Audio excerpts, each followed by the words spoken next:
A parada é a seguinte: 7 jogadores que clubes se arrependeram de vender do Futidei. Será que o Real Madrid se arrependeu de deixar o Cristiano Ronaldo embora? O Barcelona não deveria ter se desfeito de Luis Suárez? Vamos ver aqui. Realmente é complicado ver seu time, mano, se desfazer de um jogador muito bom de bola e depois ver ele arrebentando por outro clube. Eu tô com medo. Igual agora o Vasco se desfez do Léo Pelé. Ano que vem tá na seleção, tá ligado? Essa experiência eu já senti na pele quando eu vi o Cole Palmer sair totalmente injustiçado no Manchester City e depois ver ele arrebentando lá no Chelsea. Tu muito provavelmente vai falar que eu sou um torcedor modinha, tá ligado? Que começou a acompanhar o City só agora depois que... Cara, torcer pro City é meio complicado. Vocês de boa? Torcer pro City, tá liberado? Eu vi um cara, um gringo, fazendo, tipo, não dá nem pra falar o nome da trend dele não, tá ligado? Porque é bem errado. Mas, assim, traduzindo, ele falando, coisas merdas do futebol. 5 coisas merdas do futebol. E uma delas era, tipo assim, ser torcedor do City, tá ligado?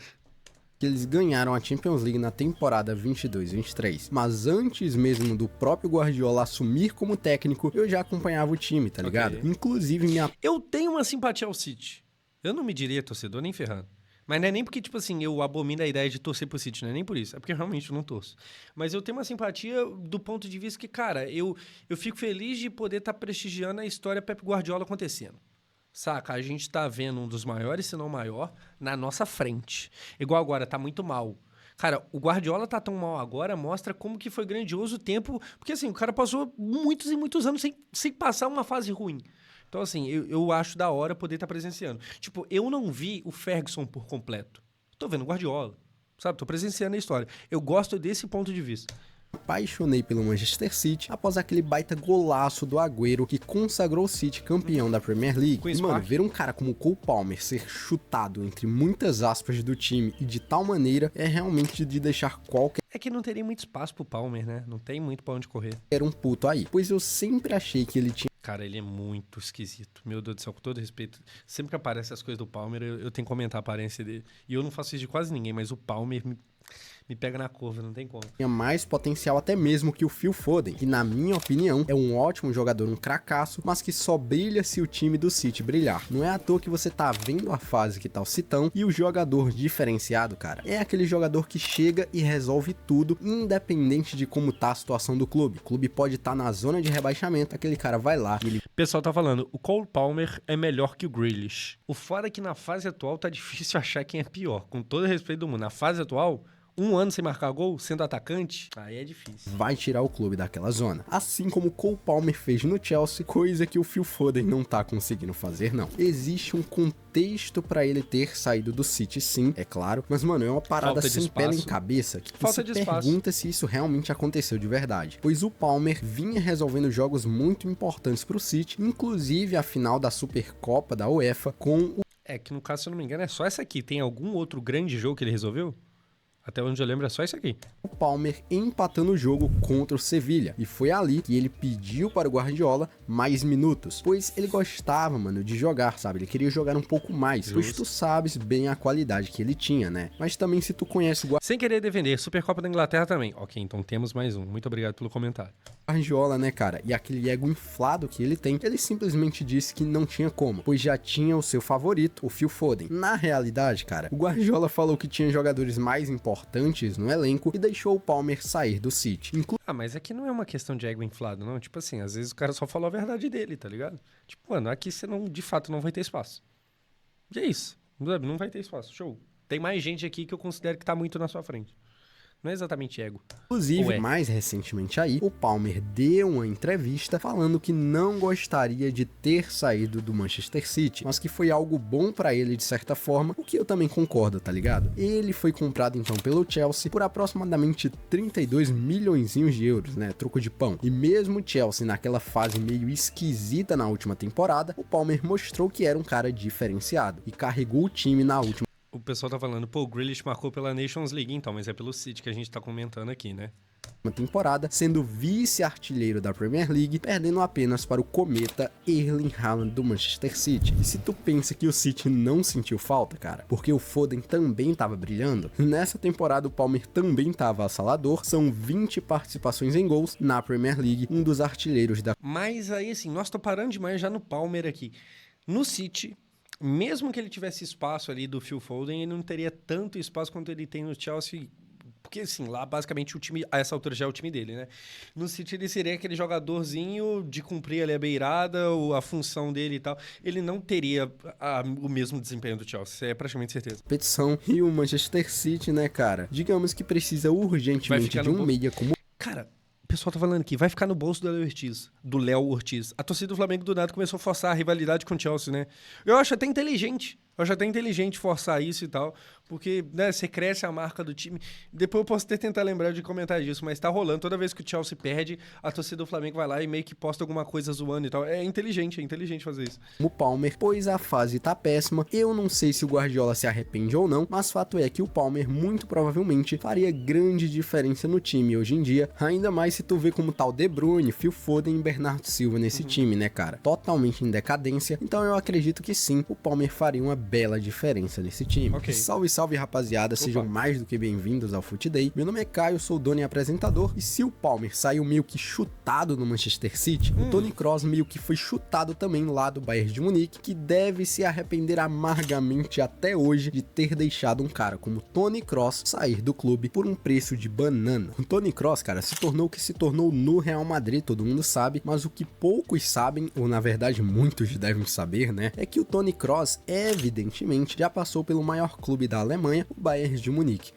Não é o Borussia Dortmund, pois meio que é uma obrigatoriedade, né, de todo jogador alemão passar pelo Bayern de Munique e Borussia Dortmund da vida, para brilharem e posteriormente saírem para outros clubes ou ficarem, como é o caso do Thomas Müller, né, coisa que não aconteceu com o mágico Toni Kroos, que mesmo jogando muita bola pelos bávaros, meio que foi chutado ali, pois você conhece a filosofia do Bayern de Munique, né, e se tu não conhece, eu vou... Cara, mas aqui me desculpa, eu acho que é mais uma parada do Real Madrid pesar muito. E por mais que o Bayern de Munique é muito foda, e é com certeza o maior da Alemanha, mas, tipo assim, os caras ainda olham pro Real Madrid como algo realmente bizarro. E, tipo assim, a oportunidade de jogar no Real é muito foda. O Kroos chegou a ganhar Champions pelo Bayern, mas o Real Madrid faz isso algumas vezes. O Real Madrid catou o Alaba, o Real Madrid catou o Rudiger, sabe? Ele pega jogadores que já estão em times grandes, mas ele cata porque ele é o Real Madrid. Então, assim, tem muito time que, por mais que seja grande, mano, jogar no Real Madrid ainda, os caras provavelmente veem como algo ainda maior, tá ligado? Então, assim, nem sei se é uma questão de chutar, é mais o Real Madrid aproveitar que eles são enormes. E aí, a vontade do jogador também. Vou te apresentar agora. Os bávaros, cara, tem muito aquela filosofia de não pagar muito aos seus jogadores, ou pelo menos não contratar grandes estrelas, com diversos exemplos clássicos de jogadores que custaram meio que barato para o que eles realmente mereciam, né? E isso nem é só no mercado de transferências não, mas também nos contratos feitos. Tipo assim, comparado ao Cole Palmer, realmente o Palmer tipo, foi mais tipo, mano, vai embora porque aqui você não vai ter tanto espaço. Acho que são situações um pouco diferentes. Pelos bávaros, onde em sua maioria são salários relativamente baixos, inclusive, mesmo eles tendo pago o valor que pagaram no Harry Kane para ele sair do Tottenham, ele recebe pouco para o que ele realmente merece, né? Um cara como o Harry Kane, cara, era para ter um salário altíssimo, mais alto do que ele recebe. R$800 por mês. E 200 no VR, acho que tá bom. Onde eu até pesquisei ali, mas não consegui achar muitas informações, mas pelo que o próprio Fabrício Romano já falou uma vez, o salário não é dos melhores não. E a mesma situação ocorreu com o Toni Kroos, que mesmo jogando uma bola no Bayern de Munique, demonstrando um futebol já diferenciado, né, que chamou a atenção de clubes gigantescos aí da Europa, e o Kroos, cara, ele queria sim ficar no Bayern de Munique, mas... Pera, tinha isso? Pô, se ele queria, eu desmonto tudo que eu acabei de falar. Só com uma condição, que o Bayern de Munique aumentasse um pouco mais do seu salário. Não. Então se teve isso... Pô, então beleza, tá completamente certo. Que na época era muito pouco. Conhecendo o Bayern de Munique, né, cara? Tu muito provavelmente sabe o que realmente aconteceu, né? Eles simplesmente, cara, cagaram e negaram aumentar o salário do homem. Não, então tá completamente certa a citação dele aqui, vambora. Se tu moscou com um jogador promissor no teu clube, o Florentino Pérez vai lá e pega pra ele o que realmente aconteceu com o Toni Kroos. O resto é história, todo mundo sabe. Kroos formou um dos trios de meio-campistas mais insanos do futebol, ao lado do Modric e também do Casemiro, ganhando praticamente tudo. Casemiro que tá sumido, né, gente? Casemiro não tá jogando nem no United. E olha que o United já não joga grandes coisas. Tipo, o técnico novo chegou ontem e já tem, tipo, 7 derrotas. E mesmo assim, o Casemiro... Bizarra a situação dele. daqui a pouco tá na Arábia. Tudo e logo sentindo as glórias de jogar pelo maior clube do planeta Terra, o Real Madrid. São basicamente 6 Champions League, uma consistência absurda, se tornando facilmente um dos melhores meios do mundo e da história. Já o Bayern de Munique, né, cara, embora tenha vendido um sniper dos passes como Toni Kroos, talvez não tenha se arrependido tanto assim não, pois não sentiu tanta falta assim do Toni Kroos. E se o Bayern de Munique se arrependeu, foi mais porque o Kroos poderia ter sido um ídolo pra eles. Mas vai saber se isso realmente aconteceria por lá, né, cara? E já que a gente falou de Real Madrid, né, cara, o clube merengue simplesmente... Aqui é igual o Cole Palmer. Aqui é tipo, mano... Cara, o Real Madrid desperdiçou, né? O Odegaard, sei lá, o Hakimi, o Theo Hernandes, tem uma galera. Simplesmente deixou sair o que muito provavelmente seria o sucessor ideal do Toni Kroos no futuro, o norueguês Martin Odegaard. Exatamente, mano. Mas aí é o velho caso também de será se ele tivesse ficado no Real Madrid, ele teria dado certo igual ele tá dando certo no Arsenal? Odegaard fazia parte das categorias de base do Real Madrid, sendo um puta talento a ser lapidado pro futuro, mas que foi meio que chutado do Real Madrid há alguns aninhos aí atrás. Saca só, cara, o Real Madrid nunca foi de ter uma puta categoria de base não, já que esse posto fica pro Barcelona, né, que tem a La Masia, que revelou muitos craques. La Masia, tipo, as maiores revelações do Real Madrid nos últimos anos é, sei lá, o Carvajal, tá ligado?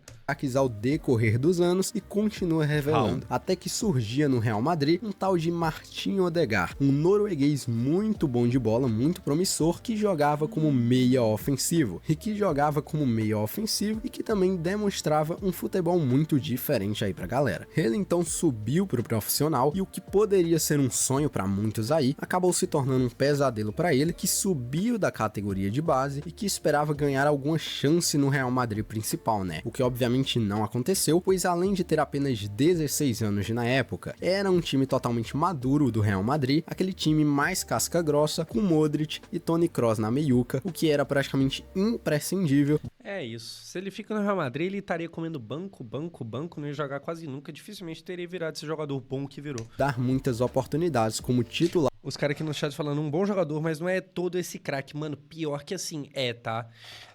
Tendo em vista hoje, o fato de a gente estar num mundo onde não tem tantos craques meio campistas. Tipo assim, a gente não tem um De Bruyne a cada metro quadrado, tá ligado? A gente não tem. O Odegaard é um dos grandes da posição hoje em dia. Tipo assim, para e pensa aí na sua casa 10 nomes da posição melhores que ele. Difícil, tá? Então, assim, pro nível de hoje, é bem perto do que seria um craque, sim.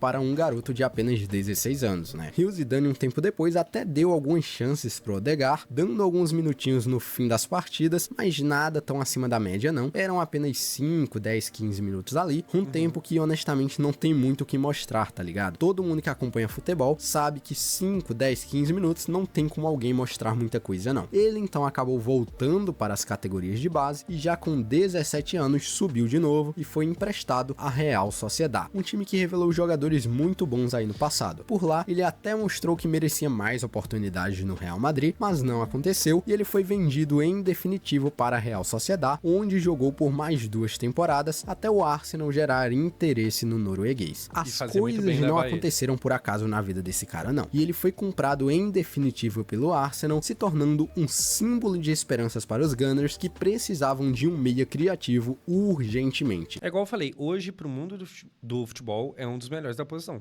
É tipo um dos melhores meio-campistas. A gente não tem tanta coisa assim, tá ligado? E aí, eu falando assim, parece até que ele é pouca coisa, mas eu realmente acho ele bem bom. Não é só porque falta a gente, não, porque ele realmente é bem bom. Bem bom mesmo. Eu diria, meus amigos, que ele caiu como uma luva para o Arsenal. E não só isso, como ele se tornou capitão do time e o jogador mais importante também. Ele amadureceu muito como jogador e hoje eu diria que é facilmente top 5 meias aí do mundo, estando à frente de grandes nomes até mesmo do próprio Real Madrid, como Jude Bellingham e Valverde, que a treta... Estando à frente do Bellingham, já não sei. Mas beleza. Se instaure aí nos comentários. Talvez, mano, o Real Madrid não tenha se arrependido tanto. O Bellingham é bom, hein? O Bellingham é bom. pô, na frente do Bellingham, acho que forçou um pouco a mão. Porque, sei lá, mano, o Kroos ainda tava por lá e também tem o Modric, né, cara? Mas o Real Madrid, cara, precisa de um meia urgentemente, todo mundo que assiste o Real Madrid sabe, para suprir as necessidades que foram deixadas pelo Toni Kroos, né? E se Mas não é muita função do que ele faz, não. tivessem o Odegaard no elenco, já seria Nem do Valverde, eu acho que o Valverde são funções tão diferentes que eu nem entrei no mérito, tá ligado? a chave perfeita e a peça de substituição ideal para o Toni Kroos. E, mano, o Odegaard tá brilhando demais lá nos Gunners e simplesmente é o segundo melhor meia da Premier League hoje em dia, só atrás, né, cara, do Kevin De Bruyne, fora que ele tem apenas 26 anos, ou seja, tem muita gasolina ainda pra queimar, sendo muito jovem ainda. 26 anos pro futebol, o cara ainda não é velho não, tá? Não. Próximo caso aqui, cara, é um caso bem maluco, tá ligado? Bem louco, pois o cara saiu da Premier League, foi pra Itália e voltou pra Premier League voando. E é claro que eu tô falando de Mohamed Salah. Tu muito provavelmente tá vendo o Salah deitando e rolando hoje em dia Melhor pelo do Liverpool e deve estar se perguntando quem foi o imbecil que vendeu esse homem e ainda mais por um preço de banana. A história do Salah começou lá no Basel, né, cara? Sendo um jogador muito interessante sim, mas que honestamente não demonstrava ser tudo isso ainda. Errava muito nas decisões, né? Falhava muito também, mas tinha muito potencial sim. O Chelsea então comprou o homem, mas logo se arrependeu. Cara, ver o Salah hoje em dia jogando bola me dá tristeza em relação ao Neymar. Porque os dois têm a mesma idade. Dava pro Neymar estar jogando ainda em alto nível. Porque o Salah não só tá em alto nível, como tá no melhor nível dele. Mas, infelizmente, o Neymar tá mais fazendo filho do que jogos no ano. Torço muito para que isso ainda tenha um finalzinho um pouco mais feliz. Se tiver uma Copa ganha pelo Neymar, meu Deus do céu, vira um mortal durante 3 horas consecutivas de felicidade. Mas o Salah com 32 está jogando bola demais da conta. Ele, se a bola de ouro fosse hoje, ele ganhava o primeiro, o segundo e o terceiro lugar. Só que até o final da temporada a gente tem que ver se isso vai se manter. Mas se fosse hoje, seria mais ou menos assim. O Salah, tipo assim, tá quebrando recorde, o Salah tá metendo gol, tá metendo assistência, tá jogando muita bola, 100% de aproveitamento na Champions League, líder da Premier League, líder de gols, líder de artilharia, jogando muito. Aí eu lembro que ele tem a mesma idade do Neymar. Neymar que não joga bem, assim, de forma consistente durante muito tempo. Então, todo gol que o Salah faz me faz lembrar do Neymar. E aí, se pareceu uma crítica isso aqui ao Neymar, é mais um desespero de alguém que gosta muito dele mesmo. Tá ligado? É mais um desespero. O pessoal tá falando, a metade dos gols é de pênalti. O quê? Do Salah? Mano, assim, perder pênalti também impacta muito, tá? Primeiro que, cara, assim, se isso diminui grandes coisas, eu não acho. Segundo que, se pênalti fosse fácil, a gente teria passado a Croácia e do Uruguai na Copa América. E de muito problema na vida aí do futebol. Enfim, pênalti não é fácil. Então, assim, o Salah tá fazendo muita coisa, com a idade que o Neymar tá mais parado do que tudo. Que venha uma Copa do Mundo, amém. Deu isso lá em 2014 e o Chelsea, mano, não queria. O Neymar tá machucado. Não, gente, eu sei, óbvio. Mas assim, o Neymar tá lidando com lesão há muito tempo. É claro que isso também nem sempre é culpa dele, tem muita coisa que é muito azar, tá ligado? Mas, pô, o Neymar lida com lesão séria todo ano há muito tempo, tá ligado? Há muito tempo.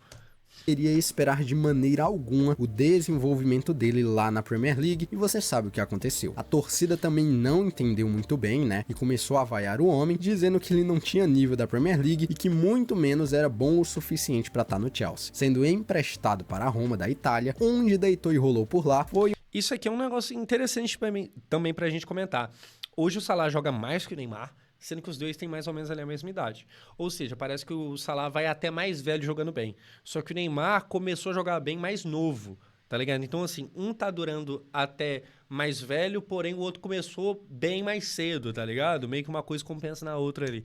Foi um empréstimo super bem acertado, super bem desenvolvido, com a Roma comprando o Salah por preço de banana, aproximadamente 15 milhõezinhos de euros. Mas cara, o pior pesadelo do Chelsea nem foi esse não, e sim o Salah depois de ter ido jogar lá no Liverpool, rival do Chelsea, calando os críticos que diziam que ele não tinha nível de Premier League, né? Tu já sabes bem o que aconteceu, o Salah se tornou ídolo do... Caraca, do nada virou um português mó coloquial aqui. E não tinha nível de Premier League, né? Tu já sabes bem o que aconteceu. Tu já sabes bem, caraca.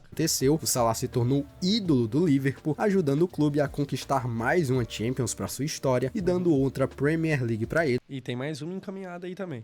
Junto do Clopão da massa, né? Além do mais, hoje ele é o melhor jogador do planeta, isso aqui é indiscutível, artilheiro da Premier League e tem mais de 200 gols oficiais pelo Liverpool. Sem contar que o Chelsea Chelsea precisava de um cara como o Salah nas últimas temporadas, e tu sabe bem o que realmente aconteceu com o Chelsea, né, cara? E honestamente, mano, se tu tá vendendo um cara muito promissor, pelo menos coloca, sei lá, mano, uma cláusula de recompra, tá ligado? Infelizmente ou felizmente... Mas é aquilo, tem muito jogador que eu acho que se não fosse vendido, provavelmente nunca teria virado arrependimento. No sentido de o cara nunca teria virado um grande atleta. Tem muito cara que se fosse mantido no mesmo time sempre, ia morrer no mesmo time, no mesmo lugar, sem jogar bosta nenhuma.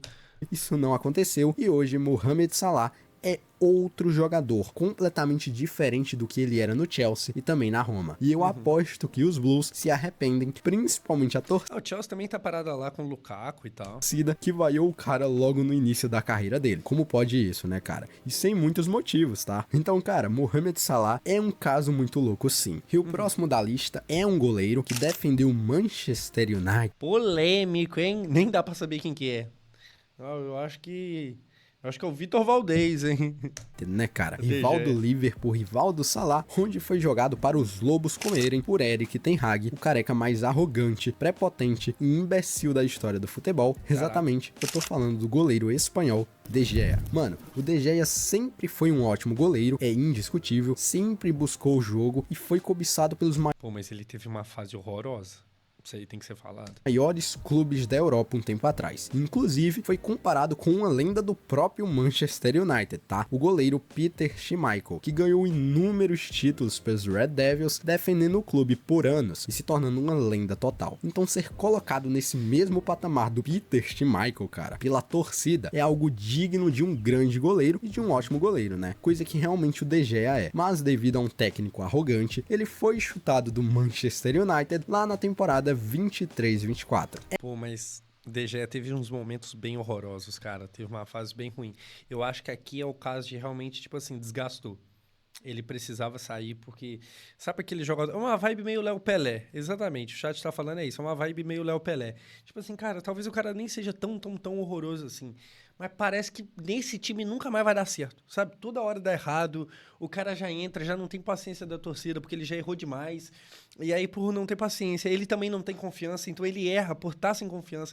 Já tava numa vibe meio dessa. Essa história é maluca sim, pois a fase do De Gea era realmente questionável mesmo. Mas pelo tanto que ele defendeu nas últimas temporadas, é até aceitável, fora que ele era um goleiro muito constante sim. Ele falhou sim em momentos decisivos, mas nada justifica a sua saída tão repentina do clube não, sendo muito injustiçado, tá? O Ten Hag não queria contar com ele no elenco, simplesmente contratou o Onana sem ninguém saber que na época jogava na Inter de Milão. O problema, cara, é que o De Gea não queria sair de forma alguma. Inclusive, mano, ele reduziu seu salário na metade pra ficar nos Red Devils e de nada adiantou, ele acabou sendo mandado embora. O pior de tudo é que o Ten Hag sujou a imagem do De Gea e simplesmente o goleiro ficou 1 ano e meio longe. Sujou, mas sujou com força.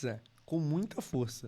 Dos gramados e sem nenhum clube, enquanto o Onana falhava na sua primeira temporada pelo Manchester Nossa, a primeira temporada dele na Champions e tal, nossa, ele falhando umas coisas bobas. United. E o cúmulo é hoje em dia, né, cara, com o Onana falhando mais do que tudo e o De Gea brilhando lá na Fiorentina, disputando o título com o clube e tudo mais. Certamente os torcedores que concordaram com esse absurdo devem se arrepender amargamente com essa decisão feita pelo Erik ten Hag e ainda mais por terem ficado com o Onana, um goleiro totalmente frangueiro e que na minha opinião é extremamente superestimado.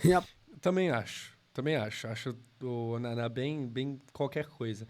Mas a fase atual dele não é tão ruim mais não.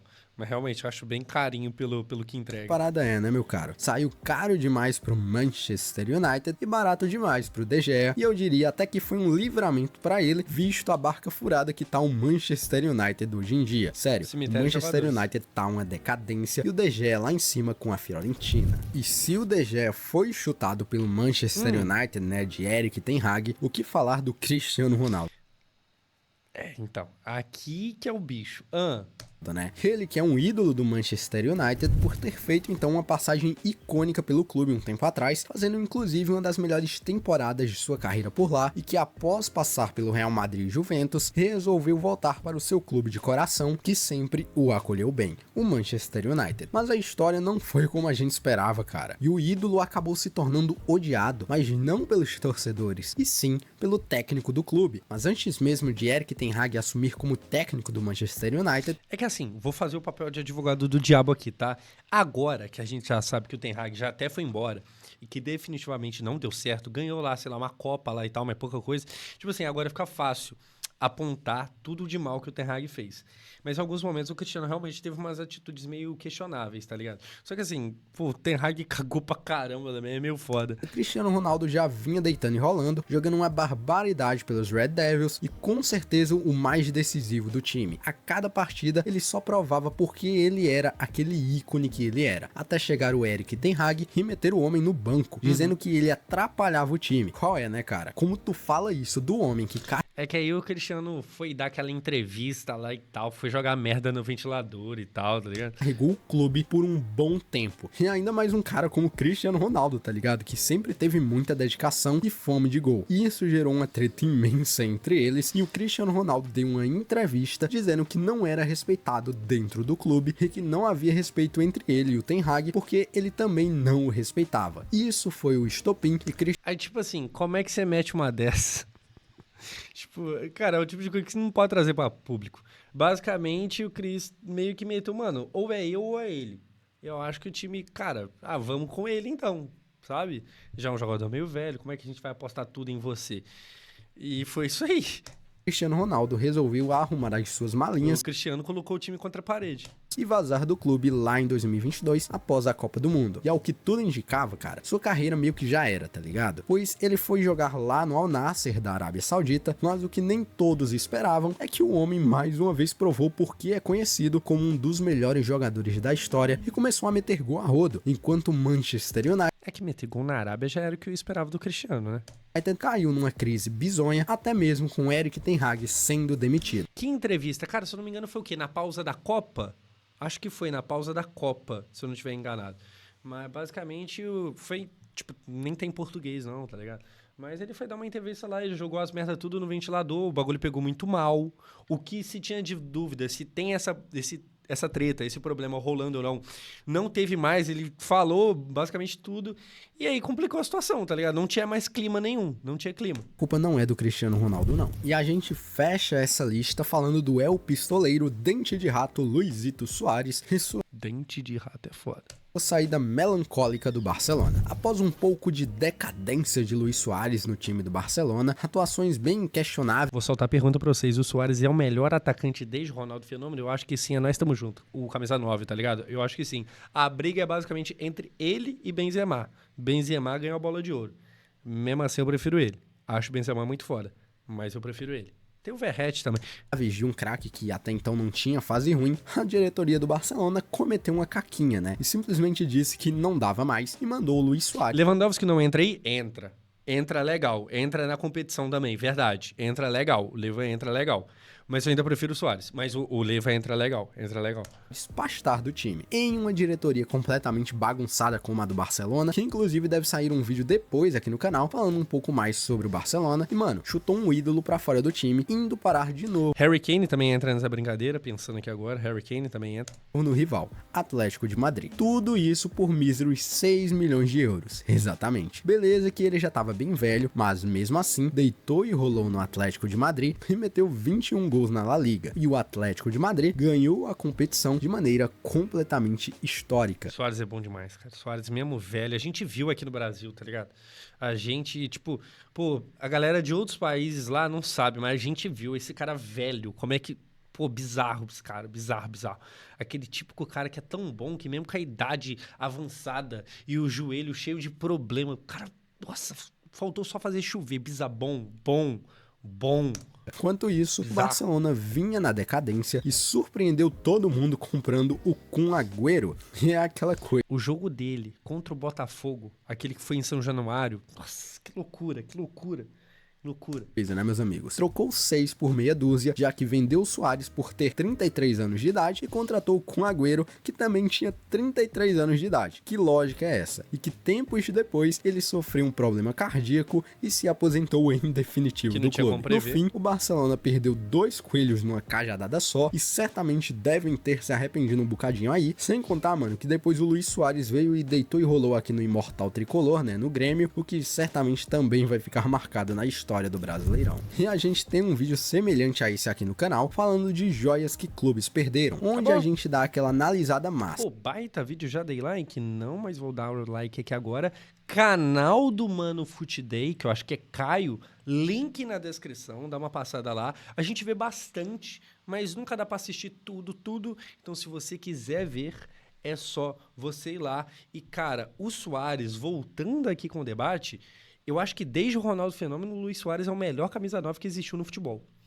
O Benzema ganhou a bola de ouro e mereceu quando ganhou, porque principalmente na Champions ele teve um baita de um desempenho, ele teve aquele pênaltizinho que ele cavou, se eu não me engano, contra o Ederson, numa frieza, tipo assim, ele foi o cara daquela Champions e ele merecia aquela bola de ouro. Mas futebol jogado, o jeito de jogar, as finalizações do Suárez me encantam mais. O Lewandowski também entra nessa discussão. Harry Kane também, só que aí o Harry Kane entra meio fraco, porque quando a gente vai falar de grandiosidade e tal, a gente fala também de títulos, e aí o Harry Kane, né, tá ligado. Mas assim, falando de qualidade, Harry Kane também tá no mesmo patamar dessa galera.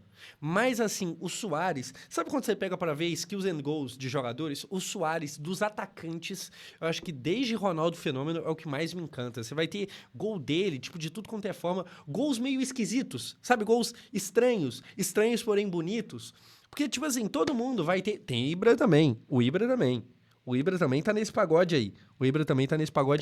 Mas, sabe, ele, sei lá, o Suárez, ele parece aquele cara pra mim que, pô, pingou a bola nele, ele fazia, tá ligado? Ele tem gol diferente. A gente viu ele aqui no Brasil, aquela parada que, mano, velho, com o joelho todo cagado, mas mesmo assim, bizarro, tá ligado? Fazendo chover. O jogo de Grêmio e Botafogo em São Januário, que inclusive é um dos que faz a pipoca do Botafogo rolar, mano, é sacanagem. Eu acho, desde o Ronaldo, o Suárez. O Ibra, ele talvez tenha gols mais bonitos, né? Gols mais bonitos. Por mais que eu falei que eu gosto dos gols do Suárez, mas o Ibra, eu acho que incontestavelmente ele tem gols mais bonitos, ele é mais polêmico, né? Não tem como e tal. Mas a habilidade mesmo, qualidade do jogador, a soma, pô, o Suárez é sacanagem. O Suárez é brincadeira, não tem como. E o Cristiano? Não, o Cristiano não é um camisa 9, né? O Cristiano é mais do que um camisa 9. O camisa 9 mesmo, Suárez.